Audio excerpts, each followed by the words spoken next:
ایک میزائل تل ابیب کے عین وسط ہدف پر آ کر گرا ہے۔ اسرائیل میں ان اہداف کو نشانہ بنایا جا رہا ہے جہاں سے ایران پر اور فلسطین پر بم برسائے جاتے تھے، اس پوائنٹ کو جو ہے وہ ٹارگٹ کیا گیا ہے۔ ناظرین، آپریشن وعدہ صادق 3 میں مقبوضہ علاقوں میں بیلسٹک میزائل اور ڈرون سے حملے کیے گئے ہیں۔ ان تنصیبات پر حملہ کیا گیا ہے جہاں سے اسرائیل ایران اور فلسطینیوں پر بم برساتا رہا۔ یہ بے گناہ فلسطینیوں کا خون بہائے جانے کا بدلہ لیا جا رہا ہے، یہ کہنا ہے سپریم لیڈر آیت اللہ خامنائی کا۔ ایرانی سیکیورٹی سرخ لکیر ہے جس پر حملے کا فیصلہ کن جواب اب ملے گا اور مل رہا ہے۔ ایران کی جانب سے اسرائیل پر چوتھا حملہ میزائل حملہ کر دیا گیا ہے۔ ایران نے ہفتے کے لیے صبح اسرائیل پر یہ چوتھا حملہ کیا ہے اور یہ مناظر آپ ہماری ٹیلی ویژن سکرینز پر دیکھ سکتے ہیں۔ اور ایرانی عوام، لبنان کی عوام، فلسطینی عوام جو ہے وہ اپنے گھروں سے باہر ہے اور وہ اپنی افواج کو سپورٹ کرنے کے لیے، ان کے حق میں نعرے بازی کرنے کے لیے، اللہ اکبر کی صدائیں بلند کرنے کے لیے چوکوں چوراہوں میں موجود ہے اور وہ خوش دکھائی دیتی ہے، پرمسرت موقع دکھتا ہے، ان کے چہروں پر خوشی دیدنی دکھائی دیتی ہے جس طرح سے وہ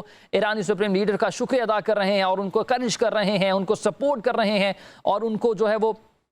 مزید ان کا یہ کہنا ہے کہ ہم اپنی فوج کے ساتھ سی سپلائی دیوار کی مانند کھڑے ہیں اور اب ان کو منہ توڑ جواب دے کر ہی رہیں گے۔ فرسٹ اٹیمپٹ تھی، اسرائیل کی جانب سے کی گئی، رات کی تاریکی میں حملہ کیا، نقصان کیا، بچوں کو مارا۔ 78 کے قریب اس وقت جو سویلینز ہیں وہ شہادت کی جو نیند ہے وہ سو چکے ہیں، جن میں بچے بھی شامل ہیں، لیکن ابھی تک جو ہمیں شہادتوں کی خبریں تو موصول نہیں ہو رہی ہیں اسرائیل سے، لیکن 35 سویلینز جو ہیں وہ 35 افراد جو ہیں وہ زخمی ہیں اور ان میں سے کئی کی حالت جو ہے وہ تشویشناک بھی بتائی جاتی ہے۔ اور ابھی چوتھا حملہ ایران کا اسرائیل پر چوتھا حملہ جو ہے وہ اب کر دیا گیا ہے۔ اب لیٹس سی، دیکھتے ہیں کہ کتنی اور شہادتیں ہوں گی، یہاں پر کتنے اور زخمیوں کی اطلاعات جو ہیں وہ ہمیں موصول ہوں گی۔ اسرائیل کے خلاف کامیابی سے اہداف پر حملوں کے ساتھ ہی ایران میں عوام خوشی سے سڑکوں پر نکل آئی ہے، عوام جو ہے وہ سڑکوں پر آ گئی ہے اور جس طرح سے یہ بالکل وہی مناظر ہیں جس طرح سے بھارت نے حملہ کیا تھا پاکستان پر اور جب پھر پاکستان نے جوابی وار کیا، پھر پوری دنیا تک یہ گونج گئی تھی اور پھر پوری دنیا کو پتہ چلا کہ پاکستان نے جو ہے وہ ریٹیلیٹ کیا ہے اور جواب دیا۔ اور جس طرح سے